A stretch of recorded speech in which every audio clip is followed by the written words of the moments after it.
Hello, my name is William, the Avid reader, and today I'm reviewing Misery, written by Stephen King in 1987. So, since this is fiction, there will be spoilers, of course. So, how do you summarize this book in a couple phrases? Paul Sheldon, and it's written on the cover. Paul Sheldon used to write for a living. Now he's writing to stay alive.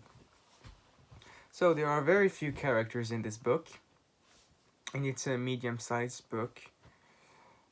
And there are four parts of this book, so you can, and three of them are a bit more than about 100 pages each, more or less.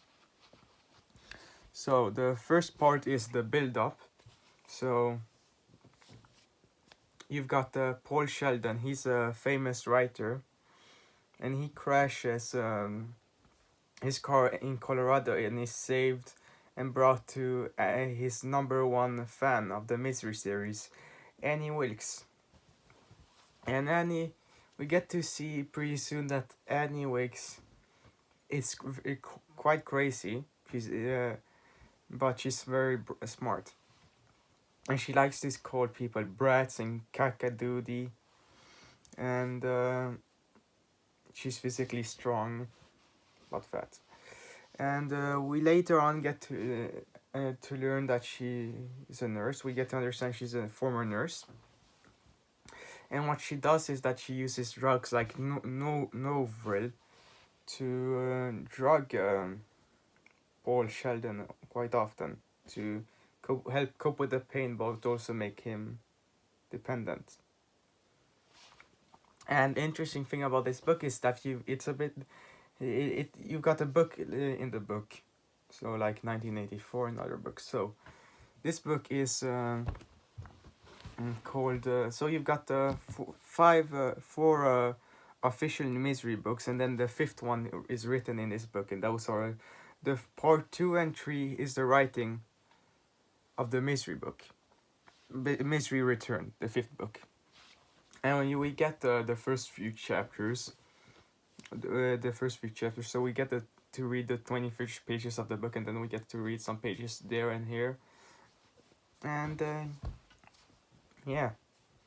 And we also learned that he's written a newly book previously because he wants to distance himself from the successful Misery series, so he wrote Fast Cars. And one of the first horrible things that happens to Sheldon is that Wilkes forces him to get drugs to burn the book himself. And you have a lot of you feel a lot of sympathy for and empathy for Paul Sheldon, because he's not really, there's not really sign of him of being really bad. And we learn that Annie Wilkes, I think in the middle of the book, maybe in part 2, I think, we get to learn, or 3, I think 2, we get to learn that she's confirmed that she's a former nurse, and she's in her 40s. Starting in the late starting in the late 60s until the early 80s, she killed a lot of people at her job. So she killed a lot of old people, a lot of newborn babies, and this is what's really horrible about her. She's a mass murderer, but then she justifies it that they're weak and they need help, or things like that, and just kills them. And earlier in her life, as a child, she killed the kids that she babysat by starting a fire, and in the process killing a couple other people. She also killed her dad, I believe, and she also killed her student partner in nursery. So yeah, she's pretty messed up in the head. And then you've got cops that come now and then. So one of the time when Sheldon gets close to escaping. So what's happened with Sheldon? So he found how to open the door. He's been put in a bed in a room, and he's doing his writing thing, sitting in a wheelchair, and he's found out how to open the door and go around, but he sees that the phone is dead, and he discovers also that book of mass murder. And when she believes, when she finds out he took a knife, probably to kill her, she does this thing I think called hobbling. And so she puts some medicine first, and then she cuts off his foot, his left foot. Yeah, imagine that. It cut off your foot. And later on she cuts off his left thumb. And then when he tries to be rescued, when there's a cop snooping around because his car has been found now, a few months later, well, he yells for help, and and the cop sees him, but it takes him too long it takes too long for the cop who's alone to realize what's happening before he gets attacked, and he gets a cross into his back, and then later on when he re-wakes, he gets rolled over by a freaking lawnmower, and then she claims, and he claims, "This is all your fault, Paul. If you shut your mouth, then this policeman cop wouldn't have be dead." And it's a state trooper. Later on, we get to see another couple of state troopers, I think, or maybe it was city. No, I think it was state troopers.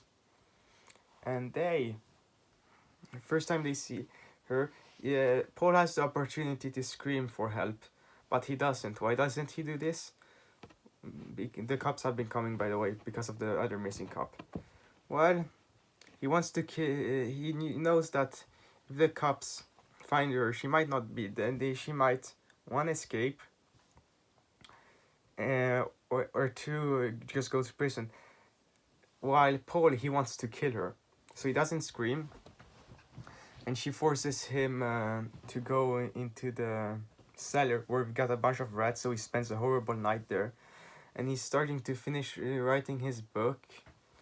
And the day when he finishes is when she's supposed to celebrate. He makes her believe that he's going to burn the book, and she becomes crazy. And they get into but he's got the book elsewhere. What she doesn't know, he's got it on a mattress, and they get into a fight, and Paul wins, but he gets badly hurt. So among other things that happen to her, she gets she grabs the fire and grabs the fire of paper, and he throws the writing machine on her, typewriter, and he was aiming for the head, but it hit her back. And then he stuffs burnt paper down her mouth, and she almost dies, and then she awakes again. But he escapes from her wrath, and he goes outside into the corridor and closes the room behind him, and she goes out of the jumps out the window and goes into the barn, but she later on dies. And she died because of the skull fracture from hitting the typewriter. She got the typewriter hit in her head. So yes, so this is a book that just goes on in the action, the interesting parts, the excitement never really stops, except maybe the only part that's sometimes a bit slow is when he's writing the book. When we get to see the writing, what's the book about, mystery, when we read Mystery Return. Otherwise it's just keeps going, and it goes from him writing to being tortured by her, by being drugged by her, and she's playing this kind of sick motherly figure, like she's doing him a favor, and she brings up that she nursed him back. And yeah, he gets fined by the cops, the state troopers, I believe. And the fourth part is about him coping with this, and he starts writing a new book because there's a lot of writing lessons in this book, interestingly. That's one of the good points about it. So And one of the ways you write about the book is you get an ID. So the ID for fast cars, he saw a guy getting into a car in a weird way. So that's how he got the idea to write a book about crime. So yeah, you've got some writing lessons here, but you also get to see the psychological. It's really psychological thriller horror focused, like the psychology, how she messes with his head and makes him half guilty over things that are ridiculous. That's clearly her fault, and he never developed Stockholm syndrome, thanks God. And but all he went through, it's horrible, and he once goes through this for months and months and months, and there's no good way to you cannot not really describe this. You have to read this to understand this. So yeah. So how would I rate this book? 10 out of 10. Without a doubt, 10 out of 10. Just starting to read this book, it's already at least an 8 at minimum. But it gets good. It stays good. It gets better. And the only parts that are maybe not so good, that are decent or good, not great, are parts about when we read the book he's written. But otherwise, it's an almost perfect. It's a perfect read. And I would rank this as my third favorite book. So that means that 1984 is number one. Jurassic Park is number 2, and Misery is number 3 so far. So yeah, 10 out of 10. Almost perfect book. So far, all the Stephen King books I've read, even though I've only read a handful, this is the best one. So yeah, Misery, 10 out of 10. Oh, Jesus, how he really wrote this well. There's no filler. So yeah, so that was the Avid Reader's review of Misery. I hope you enjoyed this, and I will see you guys next time.